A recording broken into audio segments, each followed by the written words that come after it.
जो टॉपिक है हमारा, मैंने प्रीवियस वीडियो में वो topic scientist in field of micrology complete कर दिया है। अब हमारा जो न्यू टॉपिक है वो है शॉर्ट नोट्स में हमें लिखना है कि डिस्कवरी ऑफ माइक्रोस्कोप की डिस्कवरी किसने की, है ना। तो मैंने प्रीवियस वीडियो में आपको बताया था कि माइक्रोस्कोप की डिस्कवरी किसने की है ना। हमने सिर्फ उस समय थोड़ा बेसिकली देखा था। अब इस वीडियो में हम थोड़ा माइक्रोस्कोप के बारे में थोड़ा डीपली देखेंगे कि जिसने इसकी खोज की वो कौन थे, है ना। वो तो आपको मैंने पहले ही बता दिया है कि वो कौन थे, बट वो पहले क्या करते थे, तो उन्होंने कैसे पता लगाया, है ना। तो वो अब हम इस वीडियो में देखेंगे, ठीक है। तो चलिए स्टार्ट करते हैं। डिस्कवरी ऑफ माइक्रोस्कोप, ठीक है, माइक्रोस्कोप की खोज Antony van Leeuwenhoek 1632 to 1732 was the first person who discovered the microscope। मैंने आपको मेरी प्रीवियस वीडियो में बताया था कि जो माइक्रोस्कोप है उसकी डिस्कवरी सबसे पहले किसने की है, एंटोनी वैन ल्यूवेनहॉक ने की है अपने जीवन काल के दौरान। उनका जीवन काल कब से कब तक था, 1632 से 1732 तक, है ना। तो उस बीच में उन्होंने किसकी डिस्कवरी की है, माइक्रोस्कोप की डिस्कवरी की है। और वो कौन थे, फर्स्ट पर्सन थे, कौन, एंटोनी वैन ल्यूवेनहॉक, है ना। तो फिर आप आगे देखो, he was a Dutch dry goods merchant who wanted to observe the wave of fine cloth, ठीक है।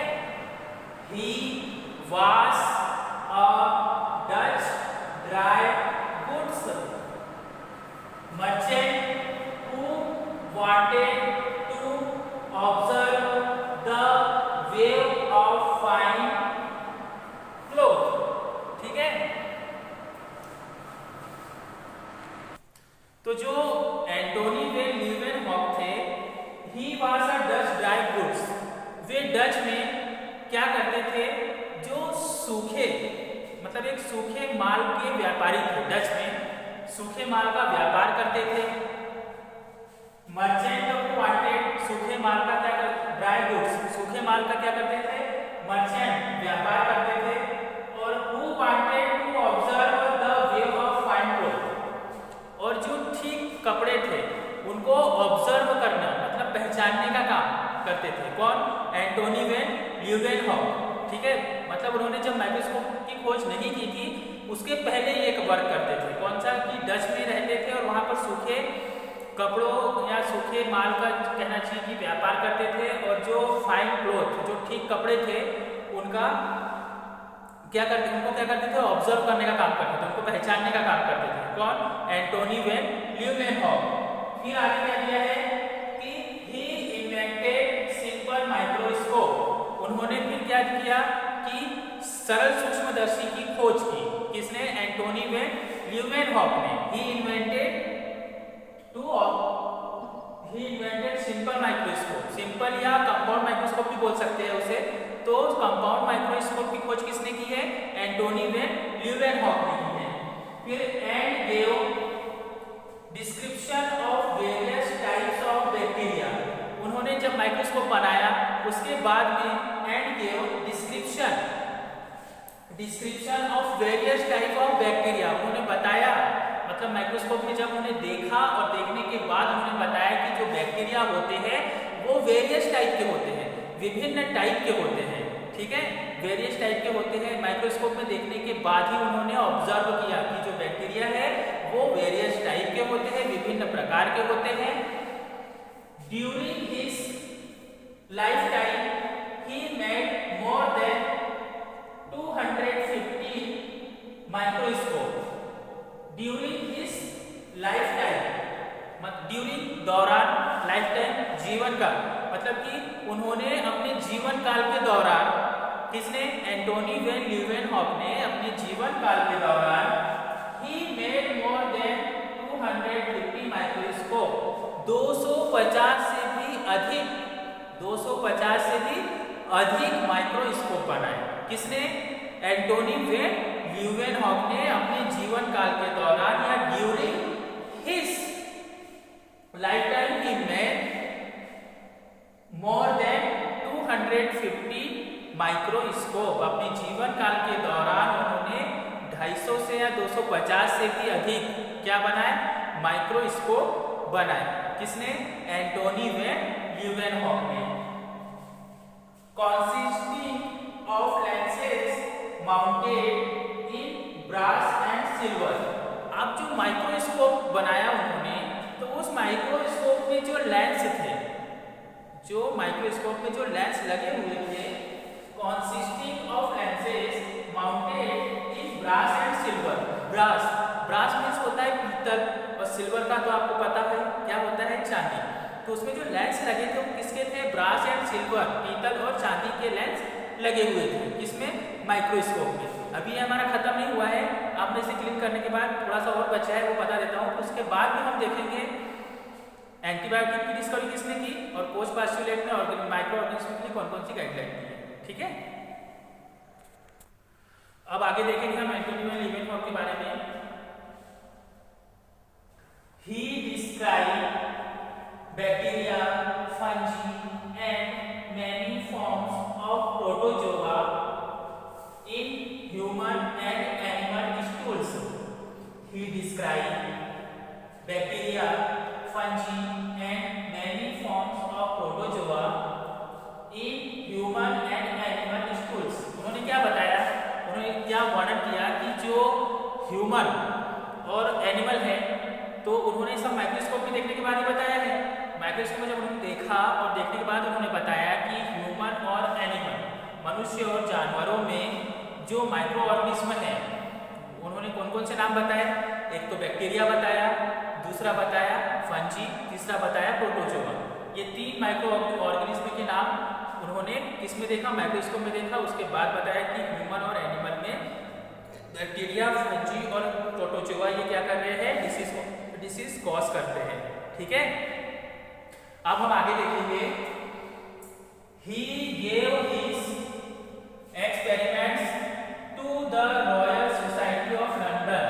ठीक है, He gave his experiments to the Royal Society of London। अब एंटोनी वैन ल्यूवेनहॉक ने जो एक्सपेरिमेंट किया, तो उस एक्सपेरिमेंट्स को उन्होंने किसे दिया? सबसे पहले to the royal society of London. London की जो रॉयल सोसाइटी थी, या जिसे बोलेंगे शाही समाज को, उन्होंने अपने प्रयोग बताए। किसने? एंटोनी वैन ल्यूवेनहॉक ने जो एक्सपेरिमेंट किए उसे सबसे पहले किसे बताए? लंदन की जो रॉयल सोसाइटी थी, जिसे बोलेंगे शाही समाज, उसे अपना एक्सपेरिमेंट बताया। किसने? एंटोनी वैन ल्यूवेनहॉक ने। और इन्होंने ही माइक्रोस्कोप में देखा और उसके बाद ही बताया कि ह्यूमन और एनिमल में जो डिसीज कॉज करते हैं माइक्रो ऑर्गेनिज्म, उनके नाम बैक्टीरिया, फंजी और प्रोटोजोआ है। अब आगे देखेंगे। He is not only called the father of bacteriology but the father of protozoology too. ठीक है, he is not only called the father of bacteriology but the father of protozoology too। क्या बताया कि इन्होंने इन्हें सिर्फ बैक्टीरियोलॉजी का ही father नहीं कहा जाता है, इन्हें प्रोटोजोलॉजी का भी फादर कहा जाता है, या कहना चाहिए कि इन्हें जीवाणु विज्ञान का भी पिता कहा जाता है और प्रोटोजोलॉजी का भी पिता कहा जाता है या जनक कहा जाता है। तो ये हुआ माइक्रोस्कोप की डिस्कवरी के बारे में। अब हम नेक्स्ट में देखेंगे कि हमारा अगला जो इसी में है, अभी ये टॉपिक खत्म नहीं हुआ है शॉर्ट नोट्स में, आप देखेंगे कि डिस्कवरी ऑफ एंटीबायोटिक्स रोगाणुरोधी की डिस्कवरी किसने की। ठीक है, तो हम अब आगे उसके बारे में देखेंगे। ठीक है, अब हम देखेंगे डिस्कवरी ऑफ एंटीबायोटिक्स की डिस्कवरी किसने की है। तो मैंने इसके पहले आपको अलेक्जेंडर फ्लेमिंग के बारे में बताया था कि उन्होंने किसकी खोज की थी? पेनिसिलिन की खोज की थी। बस वही है, थोड़ा सा, बस ज़्यादा नहीं है, एक ही लाइन का है और हम इसको शॉर्ट में ही समझ लेंगे, क्योंकि आपको अगर समझना है अगर डीपली समझना है तो आप मेरी प्रीवियस वीडियो देखिए, उसमें मैंने अलेक्जेंडर फ्लेमिंग का बहुत अच्छे से एक्सप्लेन किया है। आप वो वीडियो देखेंगे तो आपको ये समझ में आ जाएगा। ठीक है, एंटीबायोटिक्स रोगाणुरोधी। ठीक है, antibiotics was first discovered by Alexander Fleming। Antibiotic की खोज सबसे पहले मतलब फर्स्ट सबसे पहले किसने की? अलेक्जेंडर फ्लेमिंग ने की। ये साइंटिस्ट थे जिन्होंने पेनिसिलिन की खोज की थी, है ना। मैंने आपको बताया था कि पात्र था जो खुला छोड़ गए थे, फिर जब वापस आके देखते हैं तो पात्र के अराउंड में ब्लू कलर के कुछ मतलब लगे हुए पदार्थ है। तो उन्होंने जब उसका परीक्षण किया तो वो उन्होंने उसका नाम क्या दिया? पेनिसिलिन दिया। तो फर्स्ट एंटीबायोटिक्स की खोज या डिस्कवरी किसने की है? अलेक्जेंडर फ्लेमिंग ने की है। ठीक है, अब हम देखेंगे कोच पास्ट्यूलेट ने माइक्रो ऑर्गेनिज्म के लिए कौन कौन सी गाइडलाइन दी है, उस गाइडलाइन के बारे में हम समझेंगे। अब हम देखेंगे कोच पास्ट्यूलेट के बारे में कि उन्होंने माइक्रो ऑर्गेनिज्म के लिए मतलब लेबोरेटरी में माइक्रो ऑर्गेनिज्म के लिए क्या गाइडलाइन दी है ना। तो हम स्टार्ट करते हैं कोच पास्ट्यूलेट के बारे में। Robert Koch was German physician turned bacteriologist. अब जो रॉबर्ट कोच थे वो कौन थे? जर्मन के फिजिशियन मतलब बैक्टीरियोलॉजिस्ट के फिजिशियन थे। कौन? Robert Koch. और कौन थी ये? जर्मन के जर्मनी फिजिशियन थे बैक्टीरियोलॉजिस्ट के। ठीक है, रॉबर्ट कोच। और इन्होंने क्या किया? He gave the guidelines for the identification of micro organism. ठीक है, he gave the guidelines for the identification of micro organism. उन्होंने माइक्रो ऑर्गेनिज्म को आइडेंटिफिकेशन करने के लिए, ठीक है, उन्होंने माइक्रो ऑर्गेनिज्म का आइडेंटिफिकेशन करने के लिए गाइडलाइन दी। किसने? कोच पास्ट्यूलेट ने गाइडलाइंस दिशा निर्देश दिए उन्होंने सूक्ष्म जीवों को पहचानने के लिए या उनका आइडेंटिफिकेशन करने के लिए। तो अब क्या गाइडलाइन दी है? मैंने यहाँ सबसे पहला पॉइंट लिखा है, the micro organism should be present in pathological lesions and it can be demonstrated from this lesion. The micro organism should be present in pathological lesions. मतलब कि मान लो हमें कोई घाव है ना, तो उसने क्या दिया है कि the micro organism should be present in pathological लीशन। कि अगर आपको कोई घाव है और आप पैथोलॉजी में जा रहे हो ट्रीटमेंट करवाने के लिए, तो आपके घाव में क्या प्रेजेंट होना चाहिए?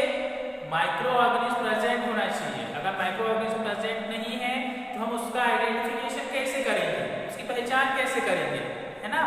तो वही दिया है इसलिए कि the micro organism should be present मतलब उपस्थित होना चाहिए। इसे माइक्रो ऑर्गेनिज्म को लीशंस पैथोलॉजिकल में घाव में क्या मौजूद रहना चाहिए? माइक्रो ऑर्गेनिज्म प्रेजेंट होना चाहिए। ठीक है, it can be demonstrated from this lesion. फिर क्या दिया है उसने कि अगर घाव में माइक्रो ऑर्गेनिज्म प्रेजेंट है तभी हम उसे उसका क्या कर सकते हैं? डिमॉन्स्ट्रेटेड कर सकते हैं या उसे प्रदर्शित कर सकते हैं कि भाई इस घाव में ये माइक्रो ऑर्गेनिज्म प्रेजेंट है। ठीक है, the micro organism should be present in pathological lesions. मतलब पैथोलॉजी में जो घाव है किसी को, तो उस घाव में क्या प्रेजेंट होना चाहिए? माइक्रो ऑर्गेनिज्म प्रेजेंट होना चाहिए। तभी तो हम बताएंगे कि इस घाव में ये माइक्रो ऑर्गेनिज्म क्या है? डिमॉन्स्ट्रेशन है, या उसे हम प्रदर्शित करेंगे कि इन्हें ये माइक्रो ऑर्गेनिज्म इनके घाव में प्रेजेंट है। ये हुआ हमारा फर्स्ट पॉइंट। अब हम देखेंगे सेकंड पॉइंट। ठीक है, अब हमारा सेकंड पॉइंट हम देखेंगे, organism can be isolated in pure culture in the laboratory from लीशन। ठीक है, organism can be isolated in pure culture in the laboratory from लीशन। अब जो घाव है, ठीक है, अब हमने जो घाव देखा है और उस घाव में यदि माइक्रो ऑर्गेनिज्म प्रेजेंट है हम उसे क्या करेंगे, लेबोरेटरी में उस घाव से प्योर कल्चर के द्वारा आइसोलेट अलग करना, ठीक है। तो अगर घाव में या निशंस में माइक्रो ऑर्गेनिज्म या ऑर्गेनिज्म प्रेजेंट है तो उसे प्योर कल्चर के थ्रू हम क्या करेंगे, आइसोलेट करेंगे या अलग करेंगे, ठीक है। शुद्ध कल्चर के द्वारा हम उसे क्या करेंगे, अलग करेंगे, किसे, ऑर्गेनिज्म को, ठीक है। आगे समझ में। उसके बाद में हमारा थर्ड पॉइंट हम देखेंगे। अब थर्ड पॉइंट हमारा है, it should be possible to recover the organism in pure culture from the experimentally infected animal, ठीक है। It should be possible to recover the organism in pure culture from the experimentally infected animal. अब क्या दिया है उसने कि जो infected animal होता है, जैसे मान लो कोई संक्रमित जानवर है, इन्फेक्टेड एनिमल है, तो हमने उस पर क्या किया, प्रयोग किया, इन्फेक्टेड एनिमल पर क्या किया, प्रयोग किया, एक्सपेरिमेंट किया। तो क्या होना चाहिए कि एक्सपेरिमेंट तो किया, लेकिन हमें प्योर कल्चर के द्वारा उस ऑर्गेनिज्म को रिकवर भी होना चाहिए, उसको मतलब पुनः प्राप्त भी होना चाहिए उस जीव को, ठीक है। रिकवर करना मतलब पुनः प्राप्त होना चाहिए, किसके द्वारा, प्योर कल्चर के द्वारा। यदि हमने कोई एक्सपेरिमेंट किया है इन्फेक्टेड एनिमल पर, तो उसे हमें उस ऑर्गेनिज्म को रिकवर मतलब पुनः प्राप्त करते भी आना चाहिए लेबोरेटरी में, ठीक है। उसके बाद हमारा फोर्थ पॉइंट दिया है, specific antibodies against this organism should be demonstrable in the serum of the patient, ठीक है। Specific antibodies against this organism should be demonstrable in the serum of the patient. अब जो पेशेंट का serum होता है, ठीक है, सीरम कब निकलता है, जब किसी पेशेंट का ब्लड सैंपल लिया जाता है, तो हम उस ब्लड सैंपल को ADTA में लेते हैं, जिसमें भी कलेक्ट करते हैं, तो उसे जब हम सेंट्रीफ्यूज करते हैं तो उसमें ब्लड अलग हो जाता है और सीरम ऊपर आ जाता है, तो वो पेल येलो कलर का होता है सीरम। तो जो पेशेंट का सीरम होता है उसमें पेशेंट का जो सीरम है, उस सीरम में क्या रहेगी, स्पेसिफिक एंटीबॉडीज रहेगी, मतलब विशिष्ट एंटीबॉडी प्रेजेंट होती है। और जो एंटीबॉडी है उसने किसके खिलाफ मतलब किसके अगेंस्ट फाइट करना चाहिए, जो ऑर्गेनिज्म माइक्रो ऑर्गेनिज्म से प्रेजेंट है उसके खिलाफ उस एंटीबॉडी ने अपना वर्क करना चाहिए, उससे फाइट करना चाहिए, ठीक है, स्पेसिफिक एंटीबॉडीज में। तो ये हुआ हमारा टॉपिक कंप्लीट। मैं एक बार फिर से आपको बता देता हूँ कि अगर लेबोरेटरी में हमारे पास जैसे कोई घाव आया है तो उस घाव में आइसोलेट मतलब प्योर कल्चर के द्वारा हम उस माइक्रो ऑर्गेनिज्म को क्या कर सकते हैं, अलग कर सकते हैं। और यदि कोई इन्फेक्टेड एनिमल है तो इन्फेक्टेड एनिमल पर यदि हम जब कोई एक्सपेरिमेंट करते हैं तो एक्सपेरिमेंट करने के बाद प्योर कल्चर के द्वारा हमें उस ऑर्गेनिज्म को रिकवर करते आना चाहिए। और थर्ड पॉइंट मैंने आपको क्या बताया कि जो पेशेंट का सीरम होता है तो उसमें एक विशिष्ट एंटीबॉडीज होती है या स्पेसिफिक एंटीबॉडी होती है जिसने किसके खिलाफ फाइट करना चाहिए, उस माइक्रो ऑर्गेनिज्म के खिलाफ फाइट करना चाहिए। तो ये हमारा टॉपिक यहाँ आज खत्म हुआ और अब हम नेक्स्ट वीडियो में अगला टॉपिक देखेंगे। अब जो हमारा अगला टॉपिक रहेगा वो रहेगा कि हमें कुछ मतलब कहना चाहिए कि कुछ टर्मिनोलॉजी देखनी है जो हमारे लिए बहुत इंपॉर्टेंट है और ये एग्जाम में पूछी भी जाती है, तो हम अब कल उसी टर्मिनोलॉजी के बारे में पढ़ेंगे। तो अगर आपको मेरा वीडियो अच्छा लगा तो आप कमेंट कीजिए और अगर आपको कोई भी डाउट हो तो आप ग्रुप में क्वेश्चन करिए और आप मेरे चैनल को लाइक शेयर और सब्सक्राइब ज़रूर करें। Thank you for watching.